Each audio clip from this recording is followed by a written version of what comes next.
Hello boys and girls, welcome to Jagran high tech conversations. And आज इस video में हमारे साथ हैं Rajiv Kapoor, founder and MD of Steel Bird helmets.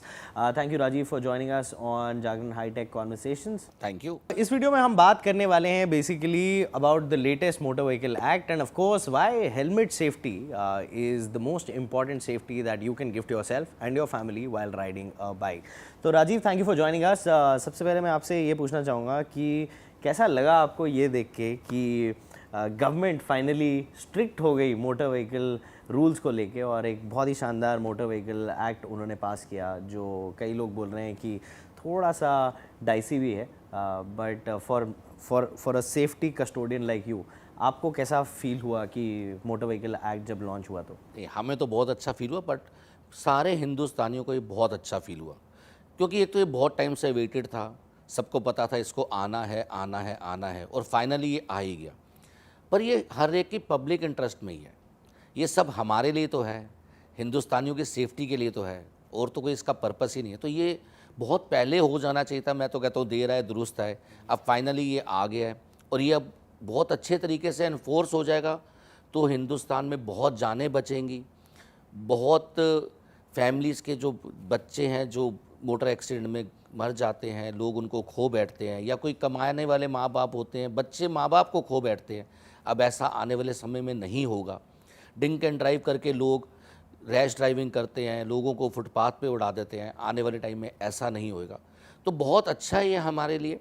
और एक कहावत है, भय बिना प्रीत भी नहीं होती। हम वही लोग जो दुबई जाते हैं और वहाँ पर हम एकदम डिसिप्लिन में रहते हैं, क्योंकि वहाँ पेनल्टीज़ बहुत हाई हैं। अब जब हिंदुस्तान में पेनल्टीज़ बहुत आई होंगी तो हम सब डिसिप्लिन में रहेंगे, और डिसिप्लिन में रहना आज की डेट में बहुत ज़रूरी है।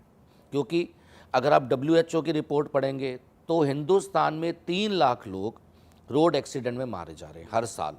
ये तो WHO की रिपोर्ट है, पर रियल में ये 10 लाख से भी ऊपर है। क्योंकि कितने गांव हैं, कितने डिस्ट्रिक्ट हैं जहाँ पर तो पुलिस ही नहीं है, तो वो रिपोर्ट ही नहीं होते एक्सीडेंट। कितने लोग मर जाते हैं, वो कभी रिपोर्ट ही नहीं होते। तो 10 लाख जाने जा रही है हिंदुस्तान में रोड एक्सीडेंट में।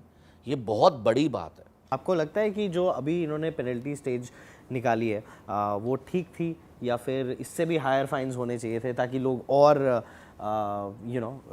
और सफलता से ये फॉलो कर सकें ट्रैफिक रूल्स?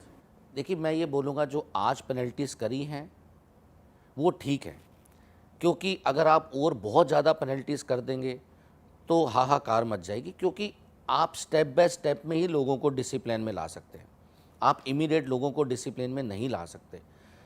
पर हम बहुत कैजुअल अप्रोच के हैं, ये सब जानते ही हैं। हम सड़क पार करते हैं, सोचते हैं ट्रक वाला ब्रेक लगा ही लेगा। हमारी अप्रोच ही ऐसी है, ठीक है ना। आज भी पेनल्टीज इतनी हाई हैं, पर आप बिलीव करें कि मार्केट में हमारे पास बहुत स्टॉक है, हमारे सारे डिस्ट्रीब्यूटर्स में बहुत स्टॉक है, ऑनलाइन सब हमारे जो सप्लायर हैं उन सब के पास स्टॉक है। लोग आज भी हेलमेट नहीं खरीद रहे। वो ये सोच रहे हैं कि शायद ये लॉ रुक जाएगा, शायद ये एक्सटेंड हो जाएगा, तो हमें क्या ज़रूरत है खरीदने की, क्योंकि हम पैदा ही कैजुअल अप्रोच से हुए हैं, ठीक है ना। तो कानून बहुत अच्छा है, पेनल्टीज़ इस समय ठीक है। जब सारे लोग डिसिप्लिन में आ जाएं तो मैं कहूँगा पेनल्टीज़ फिर बढ़ा देनी चाहिए, पर पहले 1 साल 2 साल यही पेनल्टीज़ रहनी चाहिए। और उसके बाद भी अगर सरकार को लगे कि इस पेनल्टी से भी हम नहीं सुधर रहे, तो फिर पेनल्टीज़ बढ़ा देंगे, बट वो फेज मैनर में ही होना चाहिए। और अगर आप वैसे भी देखो तो मोस्टली जो पुलिस वाले भी होते हैं वो बाइकर्स को ही पकड़ते हैं, राइट। एंड जो मैक्सिमम चालान कटता है इस देश में वो शायद बिना हेलमेट के कटता है। कभी कभार तो ऐसे 1 किलोमीटर भी कोई बाइक निकाल के लेके जाता है और पुलिस वाला दिख जाए तो बोलता है, बॉस तूने हेलमेट नहीं पहना, तेरा चालान काटेंगे। फिर वो मांडवली भी हो जाती है उनकी आपस में या वटेवर। बट अब जो ये इन्फोर्समेंट आई है, you being a custodian of a brand like steel bird, आपने हेलमेट कॉज को चैम्पियन भी किया है एक तरीके से इस देश में। आपको क्या लगता है कि आप किस तरीके से motor vehicle act specially enforcement level पे और सपोर्ट दे सकते हैं इस चीज़ को, सो दैट जितने भी बाइकर्स वहाँ पे हैं या जितने भी स्कूटरिस्ट वहाँ पे हैं वो उनको मालूम हो कि हेलमेट ठीक है, थोड़ी गर्मी लगती होगी या ये वो, बट हेलमेट पहनना बहुत ज़रूरी है। मैं ISI कमेटी का टेक्निकल मेंबर हूँ, मैं एसोचैम का को चेयरमैन हूँ, जो ये नया स्टैंडर्ड बना है मैं उसका भी मेंबर हूँ। तो सरकार ने चाहा कि पहले स्टडी करें कि हेलमेट लोग पहनते क्यों नहीं थे, क्योंकि लोगों को हेलमेट भारी लगता है, हेलमेट में एयर सिस्टम नहीं है। तो सरकार ने हेलमेट का स्टैंडर्ड अमेंड किया, हेलमेट को हल्का किया, एयर वेंटिलेशन सब उस पर प्रोवाइड करें।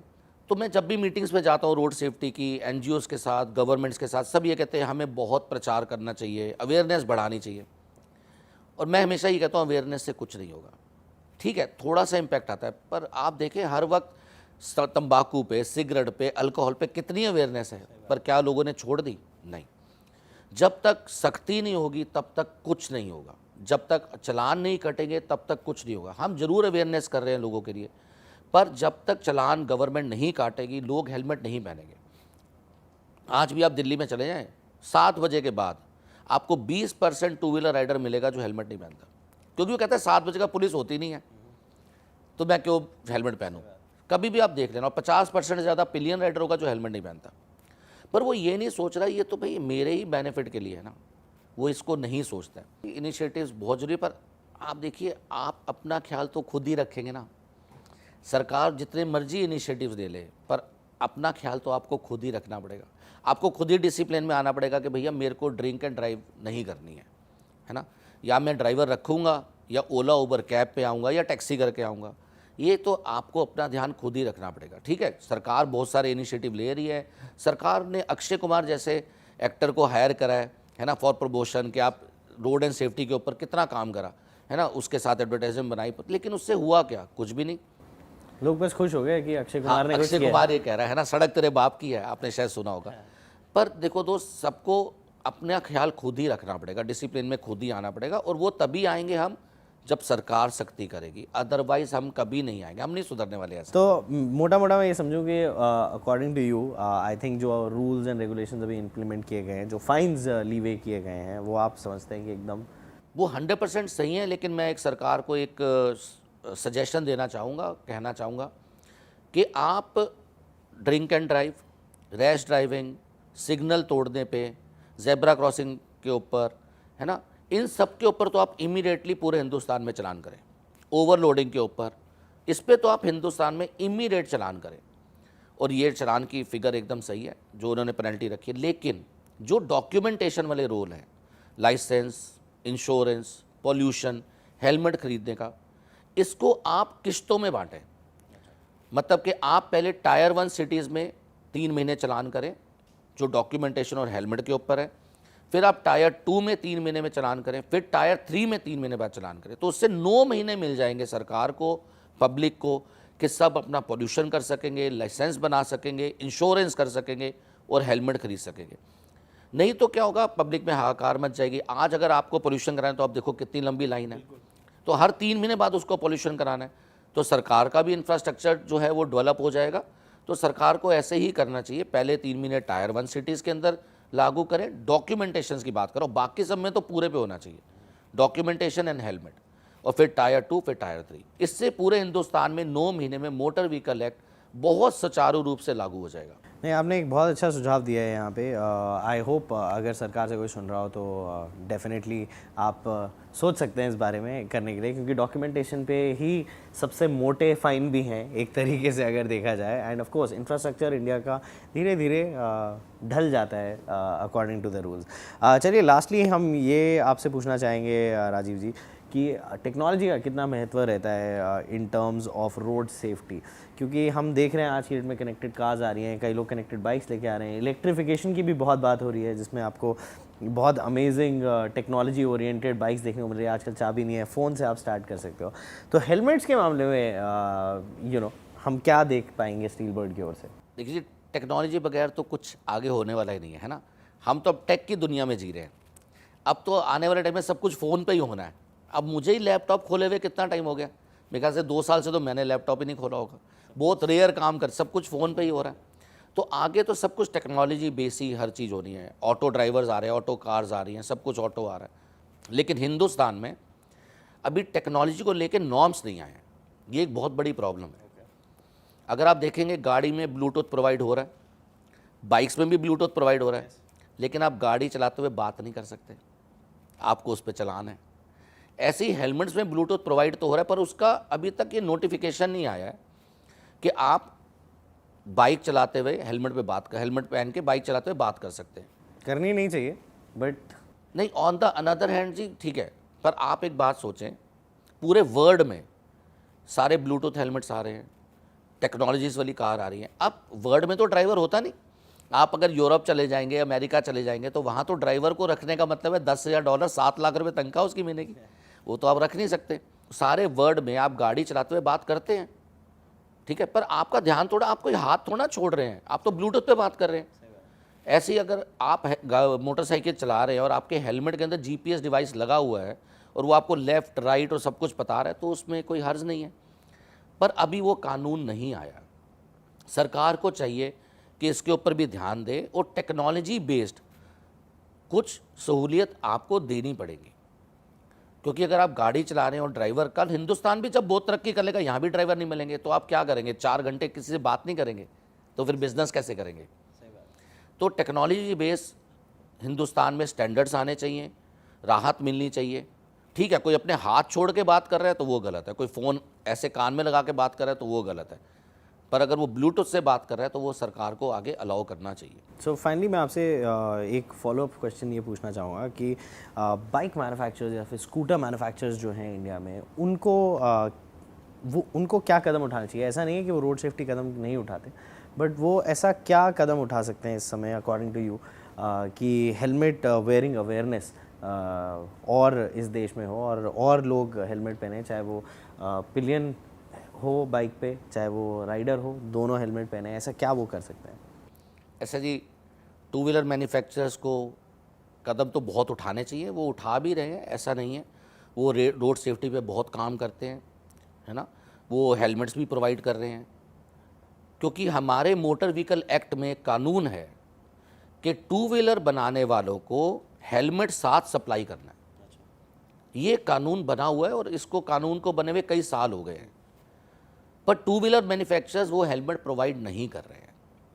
अभी सिर्फ रॉयल एनफील्ड 100% प्रोवाइड कर रहे हैं और शायद कुछ और कंपनीज है जो 100% प्रोवाइड कर रही है, पर बहुत सारी अधिकतर कंपनीज उसको 100% प्रोवाइड नहीं कर रही। पर ये कानून मोटर व्हीकल एक्ट में लाया इसलिए गया था कि आप जब टीवी खरीदे तो एंटीना साथ आ रहा है, क्योंकि रातों रात इतना हेलमेट बनाना, इतना हेलमेट सप्लाई करना, इतना हेलमेट को एनफोर्स करना, ये कोई बच्चों का खेल नहीं है। इसलिए सरकार ने पहले ही ये कानून बना दिया था कि टू व्हीलर मैन्युफैक्चरर्स बाइक के साथ हेलमेट प्रोवाइड करेंगे, पर वो प्रोवाइड नहीं कर रहे। तो मैं टू व्हीलर मैन्युफैक्चरर से अनुरोध करूंगा कि पब्लिक इंटरेस्ट में, लोगों की सेफ्टी के लिए वो बाइक के साथ हेलमेट प्रोवाइड करें, तो ये बहुत अच्छा होगा। एक तो जेन्युइन प्रोडक्ट लोगों को मिलेगा, नकली ISA नहीं मिलेगा, क्योंकि टू व्हीलर मैन्युफैक्चरर्स कभी गलत काम नहीं करेंगे, वो अच्छा ही ISA मार्क हेलमेट देंगे, चाहे वो कंपनियों से खरीदेंगे या खुद बनाएंगे, जो भी करेंगे। और प्लस सरकार से एक अनुरोध है कि वो हेलमेट पे GST को 0 कर दे। अभी बात करें तो 18% की तकरीबन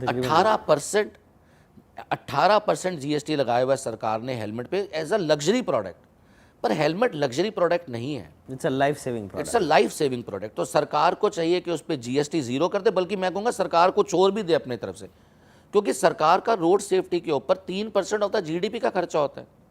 जो गरीब आदमी रोड एक्सीडेंट में मर रहा है, उसको ब्रेन पे चोट लगी है, तो ट्रोमा सेंटर में सरकार के खर्चे पे तो जा रहा है वो। सारे गवर्नमेंट हॉस्पिटल में अगर आप देखेंगे तो ट्रोमा सेंटर में टू व्हीलर एक्सीडेंट से कितने लोग वहाँ पर हैं। एम्बुलेंस का खर्चा सरकार का, पुलिस का खर्चा सरकार का, तो ये सरकार का 3% ऑफ द GDP खर्च हो रहा है। और अगर सरकार हेलमेट से GST हटा देगी तो शायद 1% ऑफ द GDP बचा लेगी। ऐसा हो सकता है, ऐसा हो सकता है। तो काफ़ी अच्छी इंसाइटफुल डिस्कशन हुई यहाँ पे।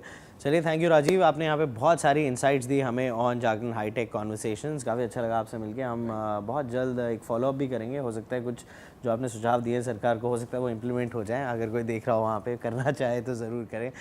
सो thank you so much for joining us on Jagran high tech conversations. बताइए हमें आपको वीडियो कैसा लगा। ऑफ कोर्स वो लाइक बटन दबा सकते हैं अगर आपको पसंद आया हो, पसंद नहीं भी आया तो डिसलाइक भी दबा सकते हो। एंड ऑफ कोर्स कमेंट करके हमें बताइए और किस तरीके के वीडियोस आप देखना चाहेंगे ऑन जागरण हाईटेक। एंड अगर आपके लिए कोई सवाल हो राजीव को लेके तो वो कमेंट्स में ज़रूर लिखिए। वी विल मेक श्योर कि राजीव दोबारा आएँ और उनका जवाब हमें ऑन जागरण हाईटेक दें। Thank you for watching and don't forget to subscribe to this channel and of course hit that bell icon. Thank you. Thank you.